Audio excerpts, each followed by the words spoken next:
அனைவருக்குமே வணக்கம். சற்று முன் கிடைத்திருக்கக்கூடிய ஒரு மிக மிக முக்கியமான செய்தி ஒன்று வெளியாகி உள்ளது.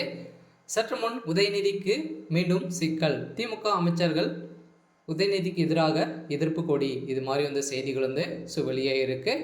ஏற்கனவே திமுகவுக்கிடையே பெரும் சலசலப்பை பெரும் அதிர்ச்சி அளிக்கக்கூடிய சம்பவங்களாக தான் நடந்துட்டு இருக்கு இல்லையா. இதை தொடர்ந்து உதயநிதிக்கு எதிராக திமுக சேர்ந்த அமைச்சர்கள் பார்த்தீங்கன்னா போர்க்கொடி எடுத்த சம்பவம் தான் பெரும் அதிர்ச்சியை இப்போ ஏற்படுத்தியிருக்கு. இதை பற்றி இந்த வீடியோவில் நம்ம முழுமையாக பார்க்கலாம். அதுக்கு முன்னாடி நம்ம சேனலுக்கு இப்போ தான் நீங்கள் முதல் முறையாக வந்திருக்கீங்க அப்படின்னா மறக்காமல் நம்மளுடைய சேனல் சப்ஸ்கிரைப் பண்ணி சப்போர்ட் பண்ணுங்கள்.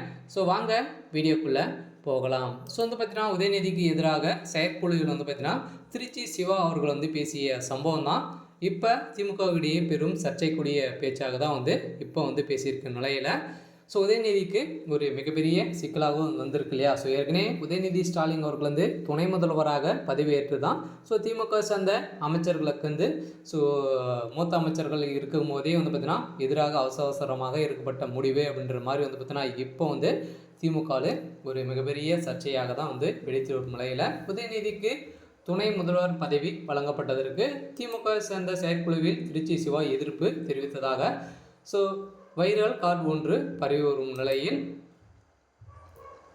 திமுக செயற்குழு கூட்டத்தில் முதல்வர் ஸ்டாலின் தலைமையில் நேற்று சென்னை அண்ணா அறிவாலயத்தில் நடந்தது. இதில் பேசிய திருச்சி சிவா கூட்டத்தில் அம்பேத்கரை அவதூறாக பேசிய அமித்ஷாவுக்கு கண்டனம் மற்றும் டங்ஸ்டன் சுரங்க விவகாரத்தில் அதிமுக மற்றும் பாஜக கண்டனம் உள்ளிட்ட 12 தீர்மானங்கள் நிறைவேற்றப்பட்டிருந்த நிலையில் செயற்குழுவில் திருச்சி சிவா பேசிய நிலையில் கூத்தாளம் கல்யாணம் உள்ளிட்ட 36 உறுப்பினர்கள் பேசினார். இறுதியாக பேசிய முதல்வர் திமுக தலைவரான முதல்வர் ஸ்டாலின் அவர்கள் 2024 சட்டமன்ற தேர்தலில் 200 தொகுதிகளில் திமுக கூட்டணி வெல்ல வேண்டும் என்று அதற்கான கட்சியின் உழைக்க வேண்டும் என அறிவுறுத்தியிருந்த நிலையில் இதைத் தொடர்ந்து திமுக செயற்குழு கூட்டத்தில் கொள்கை பரப்பு செயலாளர் திருச்சி சிவா பேசிய நிலையில் இதற்கு உதயநிதிக்கு எதிராக கருத்து தெரிவித்தது போல ஒரு செய்தி சமூக வலைதளங்கள் பரவி வரும் நிலையில் இதைத் தொடர்ந்து திமுக சேர்ந்த அமைச்சர்களுக்கு ஏற்கனவே திமுக உழைத்த மூத்த அமைச்சர்கள் இருக்காங்க. இதன் அடிப்படையில் உதயநிதிக்கு எதனால் துணை முதல்வர் பதவி கொடுக்கணும் அப்படின்ற மாதிரி பார்த்தீங்கன்னா அவர் பேசிய சம்பவத்தினால இப்போ திமுக கூடிய பெரும் சர்ச்சையாகவும் சண்டைகளாகவும் போற்றக்கூடிய அளவிற்கு மிகப்பெரிய சம்பவங்களாக நடந்திருக்கு.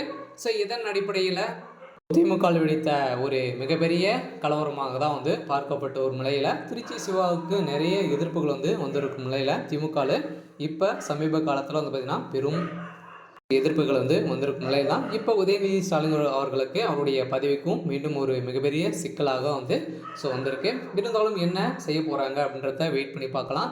இது மாதிரி செய்திகளை தெரிஞ்சுக்கணும் அப்படின்னா மறக்காமல் நம்முடைய சேனலை சப்ஸ்கிரைப் பண்ணி சப்போர்ட் பண்ணுங்கள். தேங்க்யூ.